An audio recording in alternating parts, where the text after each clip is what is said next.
Hi warriors, welcome back to my channel. Have you smiled today? It's Sami. Today I'm going to talk about something that's really close to my heart, self-care and self-love. Now, before I get into it, this is a term that's thrown around a lot nowadays, and when people talk about self-care, it almost sounds like you should start taking a bubble bath from tomorrow. But really, it goes a little deeper than that. So the idea for today's video is to talk about and really help you understand all the different things that's involved in self-care and self-love. Now, I can't teach you to love yourself. That's something that has to come from within. And my only suggestion on that is that it's something that it unfortunately has to be practiced. So we have a reward-based mindset about loving ourselves. Maybe it's our upbringing. I don't know about you, but I can certainly talk about mine. But it's almost like if you do this, this, and this, you can love yourself. If you buy a house by a certain date, if you raise your children right, or if you don't make mistakes, or, if you're fit and sexy all the time, all year long, there's like always a checklist, right? That we have to tick off for us to say, yeah, we deserve love. No, it's not like that. So this is where I'd like to, clear, at least from my experience, what self-care was like for me, what self-love means to me. Self-love to me means loving myself no matter what.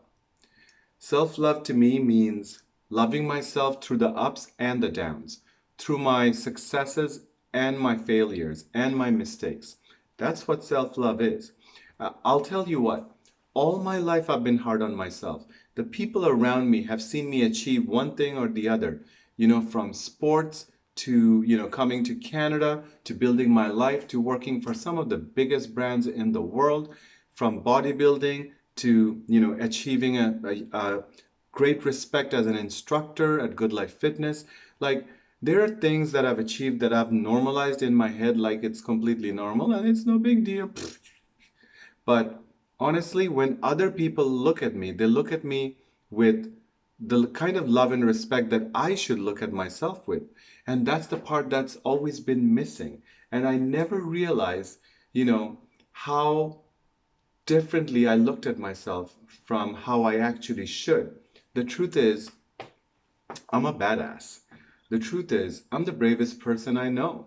And I never felt better about myself than I do now. But it did take me until my 40s to actually feel the kind of self-love that I deserve. So don't feel bad if you're not there yet. Just remember, when it comes to self-love, nobody can teach you how to do it. It's almost like you have to practice it, like you have to practice meditation, like you have to practice self-care, like you have to practice getting out of your comfort zone. So on that note, let's get into self-care and how we go about doing it. So let's talk about some of the, what I call peachy stuff first. Self-care is doing what you love.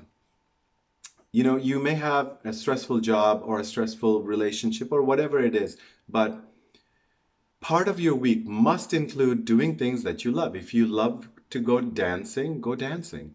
If you love to spend time with your friends, do that. If you love being in the gym, like I do that. There has been nothing that has stopped me, no matter what job, what relationship, what, the parenting aspects, no matter what the priorities were in my life, and they always come and go. It's one thing that I always maintain. Somehow, that discipline is important to me because it's what I love doing.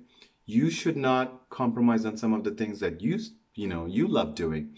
And it's actually really important, not just because it affects, all the hormones in your body to generate and make you feel happy, rewarded, loved, but also because if you don't schedule some of these self-caring, self-loving activities throughout the week, by the end of the week, you'll be at an imbalance. Your stress will be high and your, happiness will be low.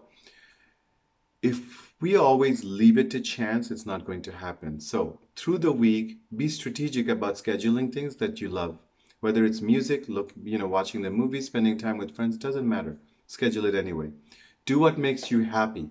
Do it regularly. Do it strategically. Do it with the people that make you feel happy. And it will literally change your life. Just being organized about it, just being strategic about it can actually change your life. Now, let's talk about some of the, let's call it call out factors. But self-care is not all bubble baths and glasses of wine. Self-care is a lot of internal, deep soul searching. Self-care is understanding, realizing, and changing some of the bad habits that you have. The self-limiting beliefs that you've held on for God knows how long now. That's what self-care is about. You have to change some of the same habits that have held you back, that have made you so unhappy. You have to change those habits and into something that's more productive, that actually does something for you, that actually feeds something to your soul. You have to change some of the bad habits, not everything at once, one by one. Someday I'm going to do a book review on a book called Atomic Habits. It talks about how small habit changes can have a huge impact in your life. I love that book and I will do a review on it sometime soon. But for now, just know that you can't be a different person or be in a different phase of recovery from depression or anxiety if you're still maintaining some of the bad habits that got you there or kept you there. So be conscious about it. Nobody else has to know. You don't have to criticize yourself for it, but you do have to work to get out of it. Next, comfort zone. Oh, that's a tough one. Comfort zone is, it's how our brain is wired. I talked about brain plasticity in multiple videos. Our brain is capable of changing, rewiring, creating new circuits, and evolving. That's the beauty of the brain muscle. So, if you can bodybuild and build muscle, you can also do different things to actually build your brain. Stepping out of your comfort zone is a necessary tool for that to happen. You cannot be in your comfort zone and still make the changes you want in your life.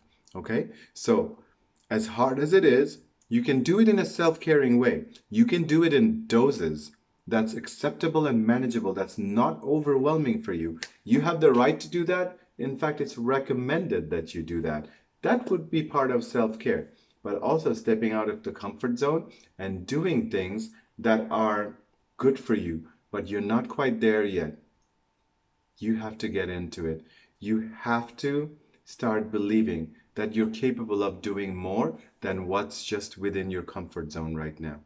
Okay? Once you start believing, you can do more. Once you do more, you'll start believing more. And a lot of these self-limiting beliefs are going to go away.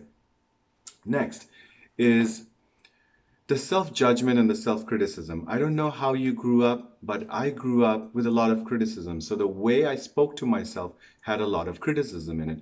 It had judgment built into it that I didn't even realize. I really had to focus and think about how I think about myself, talk to myself, talk within myself to realize how much judgment and criticism was there. Now, please make I don't know how to exactly say it without being mean, but don't give yourself credit for things that you haven't accomplished. Okay? That's not the point. The point is, when you make a mistake, don't criticize, don't judge yourself. You're allowed to make mistakes. When you fail, don't criticize or judge yourself. You're allowed to fail as well. In fact, that failure is just taking you one step closer to success and where you're trying to get to. That failure is the sign that you're actually making progress. So, the idea for stopping this is because two things. One, it's negative, and you can never get to a positive destination with a negative mindset, especially within yourself, on yourself. And second, it doesn't feed you anything. It doesn't give you anything. All you need is the feedback of the mistakes that was made. You don't need the I feel like poop feeling that comes with, criticism and judgment. What you need is the learning, what to do next time differently, and move on. That's it. The faster you let it go, the better it is for your mental health. The longer you dwell in that guilt, shame, judgment, criticism, the worse it is for your mental health. and it's going to hold you back. Remember the habits that I just talked about changing? Why don't we start with one of these? Why don't you take some time to reflect on how much time you spend on self-judgment, self-criticism, self-blame, pretty much feeling like shit about yourself? How much time do you actually spend on that? Why don't we start with that one habit? Why don't we catch that moment? This is where mindfulness comes in. Why don't we catch it at the exact moment when you feel that criticism coming in? Oh my God, what did you do? You completely screwed this up. Whoa, wait, whoa, wait, whoa, whoa. Hold on. Okay, so I made this mistake. This is what happened. Okay, so I gotta do this differently. All right, point noted. Let's move on. Just like that. That's what you need for your mental health.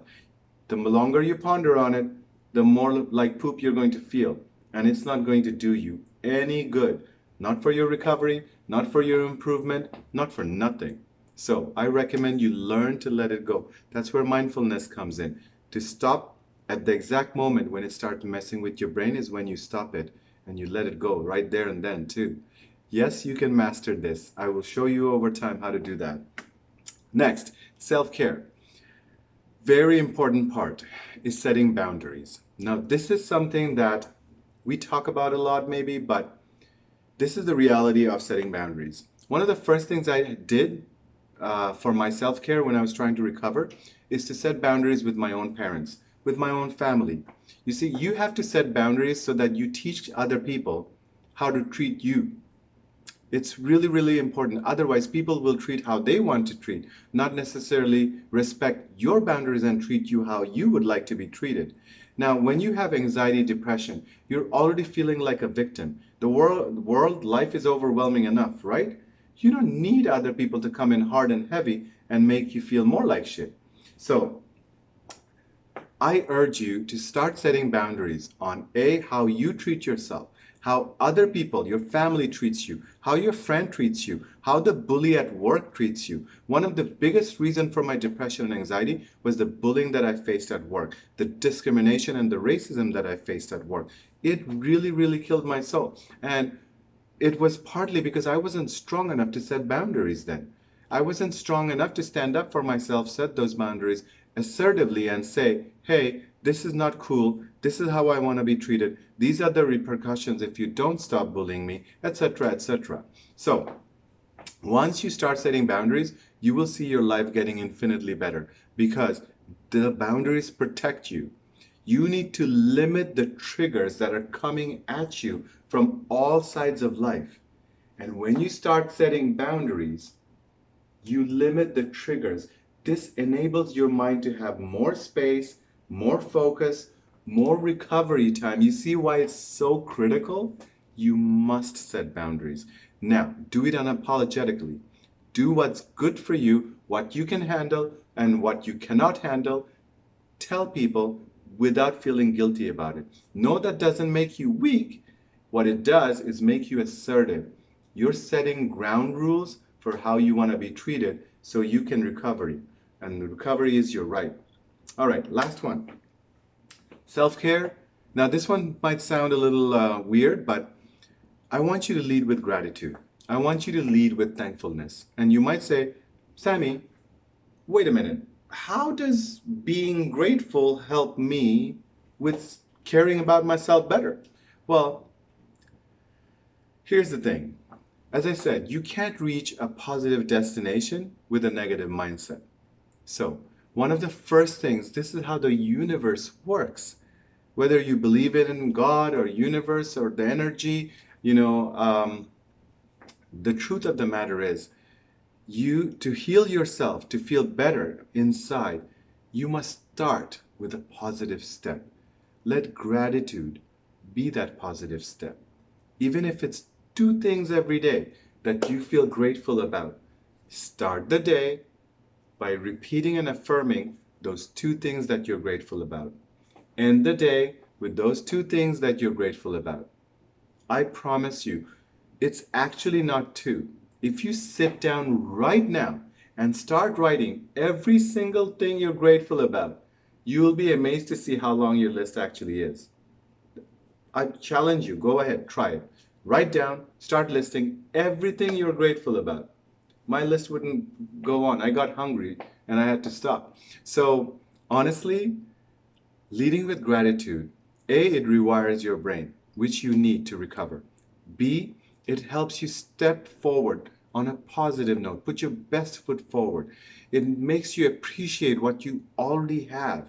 And before you know it, you start appreciating all these other things and your gratitude increases. Next thing you know, there's more good things that start happening to you. You know, the things that you love, the people that you love, the energies that you love, the aura that you want to be surrounded by, they all start coming to you, gravitating towards you. I swear to you, this works.